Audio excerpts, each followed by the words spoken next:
Hello everyone, this is me celebrity anchor Ayat Sheikh and welcome to our channel Not Sorry। आज हमारे साथ हैं Versova assembly के MLA mister हारून खान जी। तो चलिए उनसे मिलते हैं और बात करते हैं कुछ टॉपिक पे और जानते हैं उनके opinions. Welcome to our channel sir, कैसे हैं आप? थैंक यू, बहुत अच्छा हूँ, आपकी दुआ है। ओके, तो कल आपका बर्थडे था, belated happy birthday to you. Thank you. And 12 तारीख को मेरा बर्थडे था। आपने हैप्पी बर्थडे मुझे आज विश किया, उसके लिए आपका बहुत बहुत आज शुक्रिया। हमारी मुलाकात हुई तो आज हमने विश कर दिया आपको हमारे चैनल की तरफ से। तो पहले ये बताइए बर्थडे कैसा रहा आपका? बर्थडे बहुत बढ़िया रहा।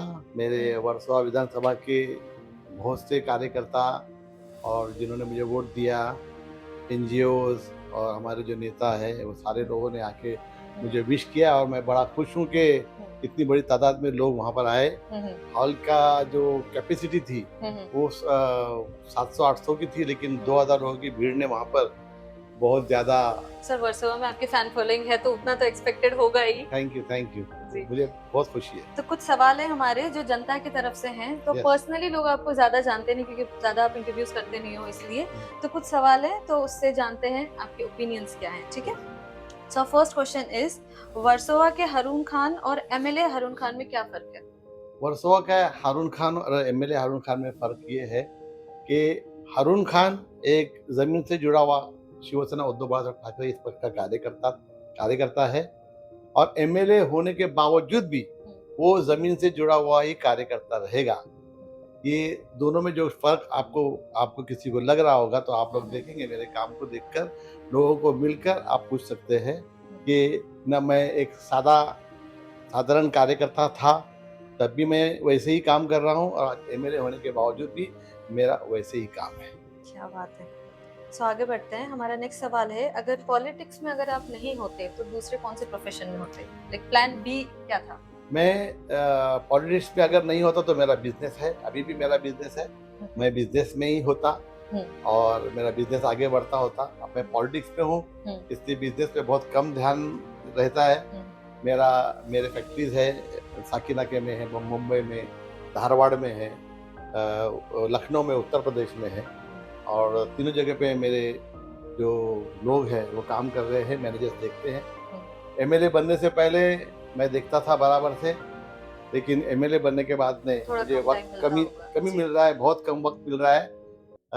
लेकिन मैं उस पर भी ध्यान देता हूँ एमएलए बनने के बाद। लेकिन अगर मैं एमएलए नहीं होता तो बिज़नेसमैन होता और आज भी बिज़नेसमैन हूँ। So you're happy with both the positions? Yes, right? yes, I am very happy with both the positions you have given me. Okay, so power मिलने के बाद सबसे बड़ी रिस्पॉन्सिबिलिटी आपको क्या महसूस होती है? पावर मिलने के बाद में सबसे बड़ी रिस्पॉन्सिबिलिटी ये है कि हमारे वर्सोवा विधानसभा के अंदर बहुत से जो काम रुके हुए हैं, उन रुके हुए काम को पूरा करने के लिए जो पावर मिलना बहुत ज़रूरी था। जैसे कि आप लोग जानते हो कि जेवीआर का जो हमारा ब्रिज है, वो ब्रिज गए 12 सालों से रुका हुआ है, लेकिन जिस दिन से मैं आमदार बना हूँ, उस दिन से मेरा एक ही ध्येय, एक ही लक्ष्य है कि मैं जल्द से जल्द उस जेवीआर के जो ब्रिज का रुका हुआ काम है उसको पूरा करूँ।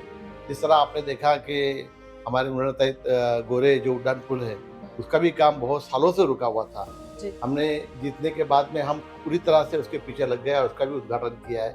जैसे हमारे यहाँ पे वर्सोवा में एक फायर स्टेशन की बहुत ज़रूरत है, तो फायर स्टेशन जो है वहाँ पे चित्रकूट नाम का ग्राउंड है, वहाँ पर फायर स्टेशन का रिजर्वेशन है और मैं चाहता हूँ कि जल्द से जल्द वहाँ पर काम चालू हो।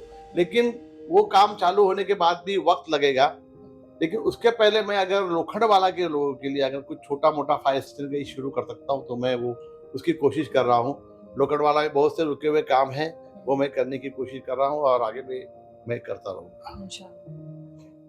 आपके फादर ने आपको सबसे इम्पोर्टेंट सीख क्या दी पॉलिटिक्स में आने के बाद? मेरे फादर ने मुझे सबसे इम्पोर्टेंट जो सीख दी है, जो बातें बताई है, वो ये है कि आपके पैर ज़मीन से ऊपर नहीं उठने चाहिए। लोगों के साथ में आप जिस तरह से एक आम आदमी की तरह मिलते हो, आप किसी भी पद पर जाने के बाद आपको लोगों को मिलने का आपका जो एटीट्यूड है, वो चेंज नहीं होना चाहिए और लोगों से एटीट्यूड से नहीं मिलना चाहिए। एक आम आदमी की तरह आप लोगों से मिलिए, लोग आपको प्यार करेंगे। यही मेरे वालिद की तरफ से मुझे ये सीख मिली। जैसे ही आपके फादर ने आपको ये सीख दी, तो आप भी अपने बच्चों को मेरे बच्चों को मैंने यही सीख दी है और आप तो देखेंगे मेरी बेटी सबा हारून खान आज नगर सेविका है, लेकिन वो जिस तरह से लोगों को मिलती है, जिस तरह से लोगों के बीच में जाती है, कोई ये नहीं सोचेगा कि ये नगर सेविका है। एक आम जो इंसान होता है, इस तरह से वो लोगों में फिरती है, लोगों में काम करती है, एसआर का काम हो, नालों गटरों का जो भी काम हो करती है। मेरा बेटा है, वो भी हमारा जो यूथ या विंग है हमारी शिवसेना की, उसका हमारी इस वार्ड का अध्यक्ष है, और वो भी जमीन पे रहकर ही काम कर रहा है। सो बीइंग ए फादर, जब आपकी डॉटर खुद पॉलिटिक्स में है और आपको भी पता है कि it's very tiring job, like headache बहुत है, आपकी खुद की बेटी इसमें है, तो आपको क्या लगता है उनके लिए, आपको how do you feel about her कि इतना टेंशन कैसे बर्दाश्त कर पाएंगे and all of those thing, being a father, not a politician, being a father? Being a father, मैं ये सोच रहा था कि ये इतना जो भार है, लाइक जो प्रेशर। प्रेशर है, वो बर्दाश्त कर पाएंगी क्या? हाँ, लेकिन मैं देख रहा हूँ कि मेरी बेटी जो बखूबी। प्रेशर है, उस प्रेशर को सहन करके, हाँ, ऑब्जर्व करके, हाँ, वो और आगे बढ़ के काम कर रही है। तो मुझे बड़ी खुशी होती है। तो like you are proud of her कि आपसे आई भी एम थोड़े वेरी से प्राउड। आगे यस, जा रही है। मेरे से आगे She's है, doing well. बात करने में मेरे से आगे है। अगर आप उसका इंटरव्यू लेंगे तो जी, मुझसे जी। अच्छा बोलने वाली है Saba Khan. We would love to interview yes her. Yes, I will. So social media से आपको क्या लगता है, सोशल मीडिया ने पॉलिटिक्स को बेटर बनाया है या टफर बनाया है? लाइक आप लोग अपनी बात रखने में कामयाब हो पाते हो नहीं, बिकॉज आप इंटरव्यू कुछ और दे रहे हो, प्रेजेंट कुछ और हो रहा है, पब्लिक कुछ और समझ रही है। So what do you think? नहीं, एक्चुअली सोशल मीडिया ने जो है पॉलिटिशियंस को बहुत आसानी फराहम की है। सबसे पहले बात अगर ये कहा जाए तो सोशल मीडिया पे आप जाकर जो भी काम आप कर रहे हो, अगर आप सोशल मीडिया पे जा रहे हो तो ये लोगों तक पहुंचता है, और लोग आपसे सवाल करने के लिए जब आते हैं, हाँ। तब आपने अगर सोशल मीडिया पे आपने कोई काम डाला हुआ है तो वो सोशल मीडिया के माध्यम से आप उनको बता सकते हैं कि आप जो कह रहे हैं ये काम मैंने किए हैं। Correct. सोशल मीडिया ने जो हंगामा मचाया है हमारे हिंदुस्तान के अंदर, मैं तो ये कहता हूँ, आप देख रहे हो कि सोशल मीडिया ने अचानक में 1 महीने के अंदर एक पार्टी को जन्म दिया, करेक्ट, कॉकरोच जनता पार्टी। करेक्ट, 1 महीने के अंदर इसके कितने फॉलोअर्स बढ़ गए। करेक्ट। अब देखना है कि भाई ये कॉकरोच जनता पार्टी वाकई में जनता के लिए काम करती है कि नहीं। हमारे शिवसेना के हमारे जो प्रमुख है उद्धव बाळासाहेब ठाकरे, हमारे युवा सेना के जो प्रमुख है आदित्य ठाकरे, उन्होंने तो कहा है कि एक कॉकरोच जनता पार्टी आई है, अगर वो अच्छा काम कर रही है, अगर वो लोगों के हित का काम कर रही है, तो आपका सपोर्ट और हम लोग का सपोर्ट रहेगा।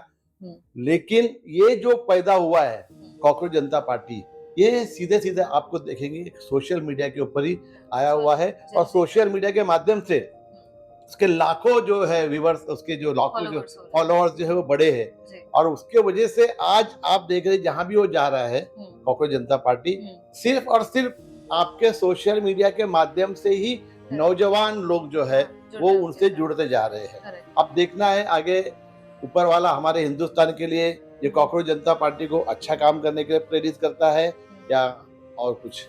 जी जी बिल्कुल।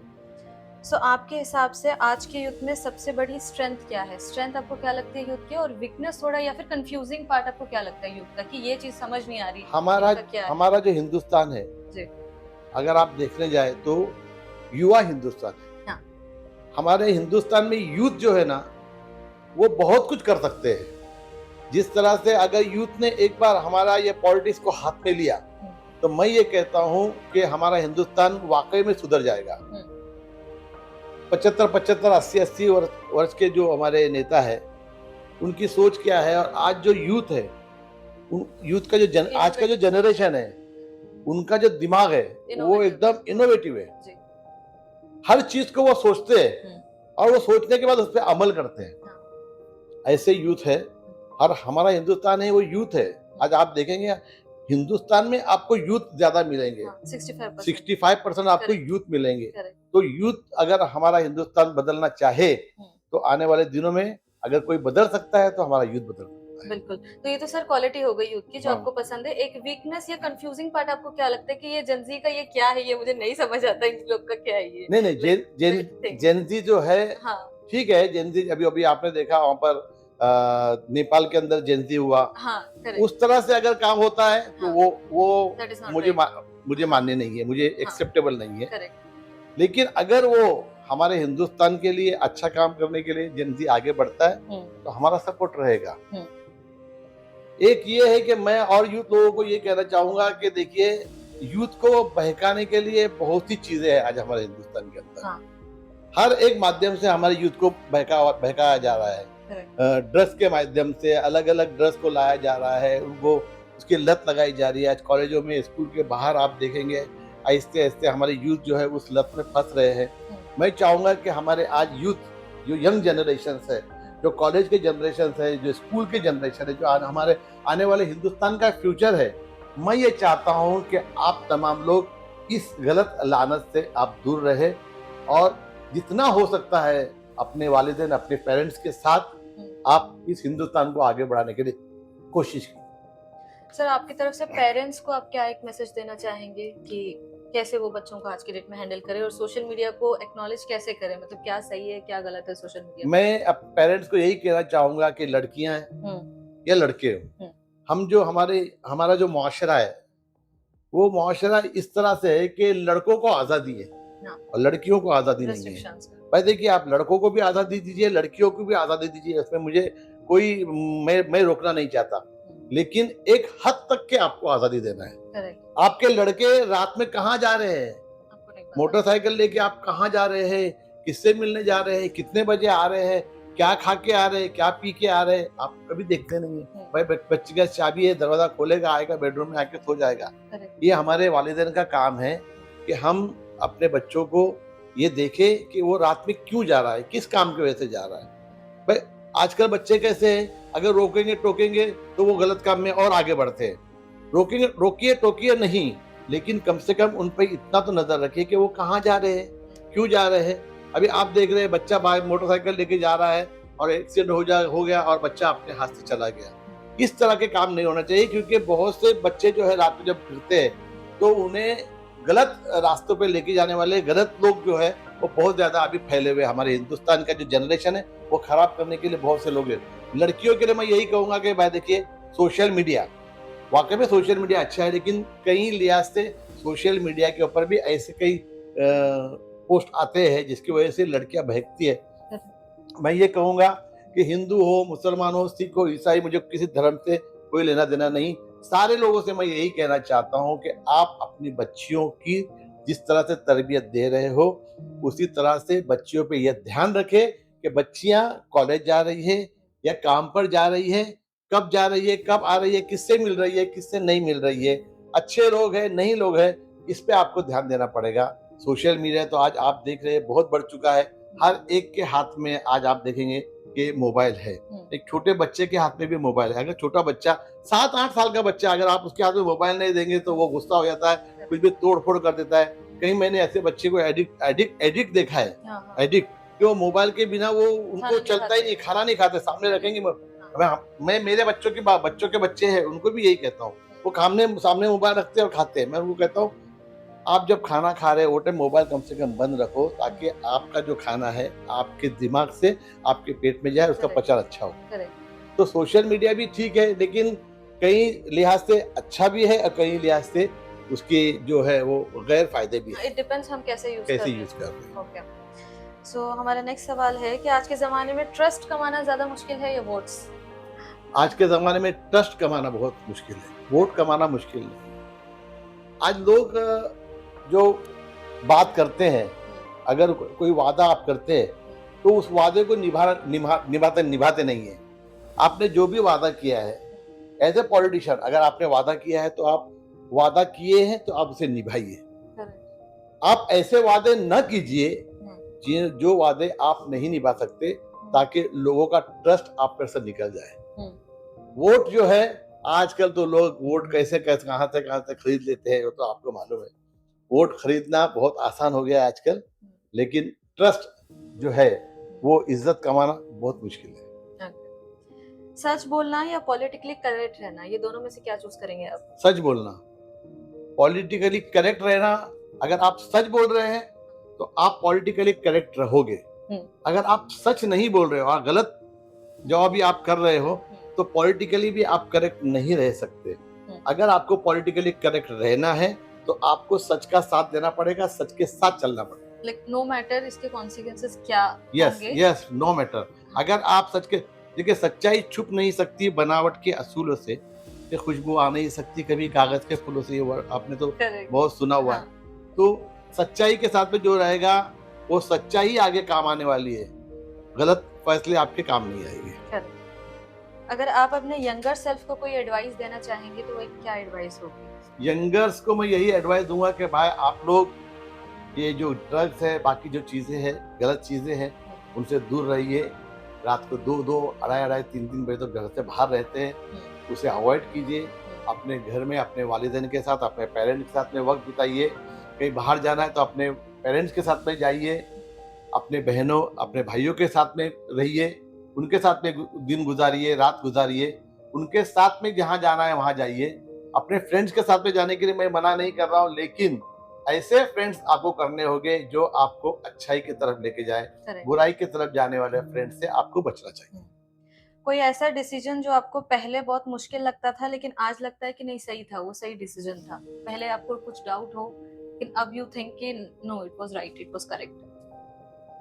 ऐसा डिसीजन जो है मेरे दिमाग में तो ऐसा कोई आ नहीं रहा है कि जिसे मैंने सोचा हो कि ये राइट है और मैं करके फंस चुका हूँ, ऐसा नहीं हुआ है। ऊपर वाले ने अभी तक तो मेरे साथ में ऐसा कोई गलत किया नहीं है। मैंने जहाँ भी हाथ डाला है वहाँ पे मुझे कामयाबी मिली है। You were always confident about your decisions कि नहीं ये मैंने ठीक देखिए है। मेरा डिसीजन था, मैं कॉलेज में था। कॉलेज के बाद में मेरे वालिद ने कहा कि हमारा जो फैक्ट्री है साकिनाके में वो बेचना चाहते हैं। मैंने डिसीजन लिया कि मैं कॉलेज छोड़ दूंगा, मैं फैक्ट्री चलाऊंगा। मेरा वो डिसीजन कामयाब रहा, मैं अच्छा बिजनेसमैन बन गया। उसके बाद में मैं पॉलिटिक्स में आया। ये डिसीजन मेरे मेरे सारे दोस्त जो यहाँ के जितने लोग थे उन्होंने बोला कि हारून भाई हमको पॉलिटिक्स ज्वाइन करना चाहिए। मेरे वालिद को मैंने बोला, वालिद बोला ठीक है ज्वाइन करो। मैंने ज्वाइन किया, उस पर भी मुझे कामयाबी मिली। मैं शिवसेना में ज्वाइन किया, शिवसेना में मुझे कामयाबी मिली। मैं गट प्रमुख से शाखा प्रमुख, शाखा प्रमुख से उपविभाग प्रमुख, मेरी वाइफ नगर सेविका, उसके बाद में मैं खुद आमदार, आज मेरी बेटी भी आमदार। तो ऊपर वाले ने आज तक के मैंने जो भी फैसले लिए हैं उसमें तो मुझे कहीं भी मैं गलत हूँ ऐसा महसूस तो हुआ नहीं है। लेकिन अगर ऐसी कोई गलती मुझसे हुई होगी और लोगों को ऐसा लग रहा है कि भाई हारून भाई तुमने कोई ऐसी गलती की होगी, तो मैं उनसे जाऊंगा तो मेरे सामने लाए, मैं उनसे माफी मांगू। क्या बात है, this is a big thing to say. अगर आप एक दिन के लिए मुंबई के मेयर बन जाएं तो सबसे पहला काम आप क्या करेंगे जो आपकी लिस्ट में है कि भाई मुझे मौका मिले मैं ये सब चीज पहले करूं? मैं एक दिन के लिए मेयर बनना ही नहीं चाहूंगा क्योंकि एक दिन में आदमी कुछ भी नहीं कर सकता और खाली फिल्मों में कर सकता। करेक्ट। सो अब हम बढ़ते हैं हमारे लास्ट क्वेश्चन की तरफ, क्योंकि हमारे चैनल का नाम है नॉट सॉरी। तो एक लाइन है जो आपको कंप्लीट करना है कि sorry but I am not sorry for, आगे आपको बोलना है। Sorry but I am not sorry for anything what I have done. मैंने जो कुछ किया है उसके लिए मैं कभी सॉरी नहीं करूंगा, क्योंकि मैंने जो कुछ भी किया है वो अच्छा किया है, लोगों के हित का काम किया है। अगर मैंने कुछ गलत किया है तो आपकी सॉरी, अब नहीं किया है not sorry. Thank you so much Haroon sir, हमको बहुत अच्छा लगा आपके साथ interview and question answer round करके।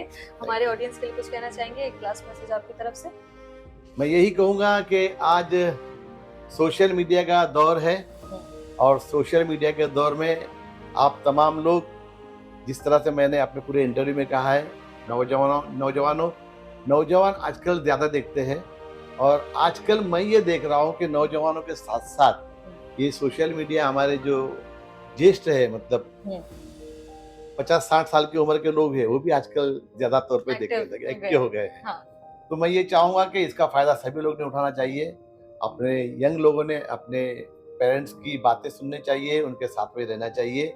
देश की हित में जितने अच्छे काम है वो करना चाहिए और देश के अगेंस्ट, हमारे हिंदुस्तान के अगेंस्ट अगर कोई भी काम हो तो उसमें आप बिल्कुल भी हिस्सा मत लीजिए। यही मेरा है आपके लिए जो बात है वो यही है।